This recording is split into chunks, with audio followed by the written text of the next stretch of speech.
ہم نے فرعون کو اپنی سب نشانیاں دکھائیں مگر وہ تکذیب اور انکار ہی کرتا رہا۔ کہنے لگا کہ موسیٰ، کیا تم ہمارے پاس اس لیے آئے ہو کہ اپنے جادو کے زور سے ہمیں ہمارے ملک سے نکال دو؟ تو ہم بھی تمہارے مقابل ایسا ہی جادو لائیں گے، تو ہمارے اور اپنے درمیان ایک وقت مقرر کر لو کہ نہ تو ہم اس کے خلاف کریں اور نہ تم، اور یہ مقابلہ ایک ہموار میدان میں ہوگا۔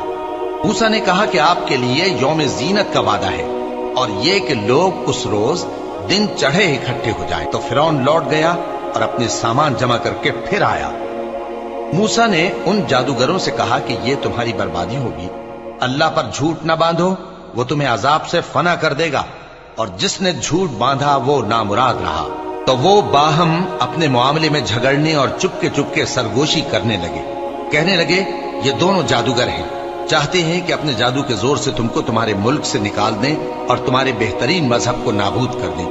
تو تم جادو کا سامان اکٹھا کر لو اور پھر قطار باندھ کر آؤ۔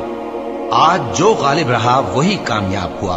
جادوگر بولے کہ موسیٰ، یا تو تم اپنی چیز ڈالو یا ہم اپنی چیزیں پہلے ڈالتے ہیں۔ موسیٰ نے کہا، بلکہ تم ہی پہلے ڈالو۔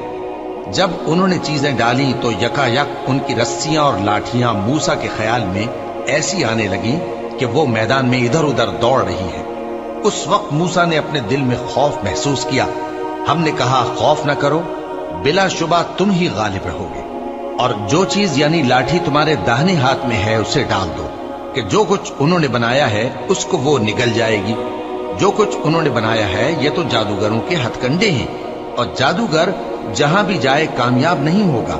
اس پر جادوگر سجدے میں گر پڑے، کہنے لگے کہ ہم موسیٰ اور ہارون کے پروردگار پر ایمان لائے۔ فرعون بولا کہ پیشتر اس کے کہ میں تمہیں اجازت دوں تم اس پر